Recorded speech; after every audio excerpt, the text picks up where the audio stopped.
আপুনি জানে 2024 লোকসভা নিৰ্বাচনত ভাৰতৰ ভিতৰত সৰ্বাধিক ভোট লাভ কৰা 5জন ব্যক্তি কোন কোন বা তেওঁলোক কোন দলৰ হয় তেওঁলোক কোন হয় বা তেওঁলোকৰ ভোটৰ ব্যৱধান কিমান আছিল আকাশ পাতাল বলক আমি গোটেইখিনি চাই লওঁ ঝটপটকে প্ৰথমে যদি আমি চাওঁ মধ্যপ্ৰদেশৰ শংকৰ লালৱানীয়ে তেওঁ লাভ কৰিছে 12,26,751টা ভোট তেওঁ বিজেপিৰ হয়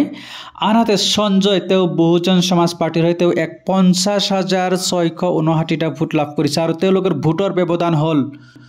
11,75,090টা ভোটৰ তেওঁলোকৰ ব্যৱধান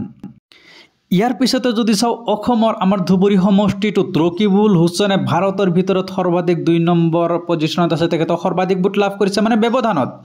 তেওঁ লাভ কৰিছে 14,71,885টা ভোট আনহাতে বদৰুদ্দিন আজমলে লাভ কৰিছিল 4,59,409টা ভোট এওঁলোকৰ ভোটৰ ব্যৱধান আছিল 10,12,476 আছিল তেওঁলোকৰ ভোটৰ ব্যৱধান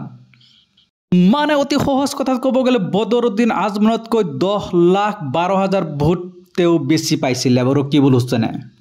ইয়াৰ পিছত যদি আমি 3 নম্বৰ স্থানত আছে মধ্যপ্ৰদেশৰ বিদিশা সমষ্টিটোত ইয়াতে বিজেপিৰ শিৱৰাজ সিং চৌহানে তেওঁ লাভ কৰিছে 11,16,460টা ভোট আনহাতে ইণ্ডিয়ান নেশ্যনেল কংগ্ৰেছৰ পৰা প্ৰতাপ বহন শৰ্মায়ে তেওঁ লাভ কৰিছিল 2,95,052টা ভোট আৰু এওঁলোকৰ ভোটৰ ব্যৱধান আছিল 8,21,408 মানে কংগ্ৰেছতকৈ বিজেপি প্ৰাৰ্থীজনে 8,21,000 প্লাস ভোটত মানে ব্যৱধান হৈতে জয়ী হৈছিল